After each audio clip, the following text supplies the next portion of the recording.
ഒന്നും പറയണ്ട റോസിൻത, കുറേ പറയാനുണ്ട്. ഓക്ക് ഇഷ്ടപ്പെട്ട ആളെ തന്നെ നിക്കാഹ് ചെയ്യാനൊക്കെ ഉറപ്പിച്ചതായിരുന്നു. അപ്പോൾ ഓക്ക് കണ്ണ് കാണാൻ പറ്റാത്ത കാര്യം കണ്ടുപോയി. അങ്ങനെ ഓളെ മനസ്സ് താളം തെറ്റിപ്പോയതാ.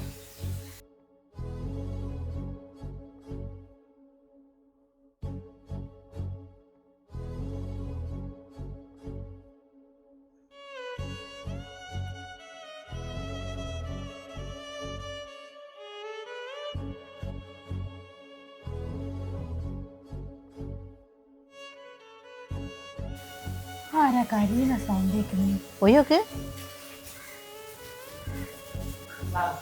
ആമി, റോസിൻത, ആമി കരിയുന്നേ. ആമി മോള്, എന്റെ ജീവിതത്തിൽ ഇതൊക്കെ അല്ലേ നടന്നത്. അത് സാരല്ല അമ്മേ, ജീവിതം എന്ന് പറഞ്ഞാൽ അങ്ങനെയൊക്കെയാണ്. ഒക്കെ ശരിയാവും, ഒക്കെ റെഡി ആയില്ലേ. ഇനി തന്നെ ഇല്ലെങ്കിൽ മനസ്സിലാക്കിയാൽ കോളോ ഒക്കെ അണിഞ്ഞുവല്ലേ ഉള്ളൂ. നിങ്ങളങ്ങനെ നല്ലോണം ജീവിക്കുക. അത് സാരല്ല. ജീവിതം ഒന്നേ ഉള്ളൂ, അത് നമ്മൾ എൻജോയ് ചെയ്ത് നമ്മളെ ലൈഫ് സേഫാക്കി ജീവിക്കാൻ ശ്രമിക്കുക. നമ്മളെ ജീവിതത്തിൽ ഏറ്റവും കൂടുതൽ നടക്കുന്നതാണ് പ്രണയത്തിൻ്റെ പേരിൽ ആത്മഹത്യയും അതേപോലെ തന്നെ മനസ്സ് മാറിപ്പോകുന്നതും.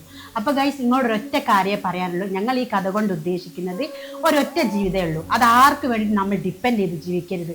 നമ്മൾ സ്വന്തമൊക്കെ നമ്മളെ ലൈഫ് എൻജോയ് ചെയ്യുക, ഹാപ്പി ആയിട്ടിരിക്കുക. അത്രേ നിങ്ങളോട് പറയാനുള്ളൂ. ഓക്കെ.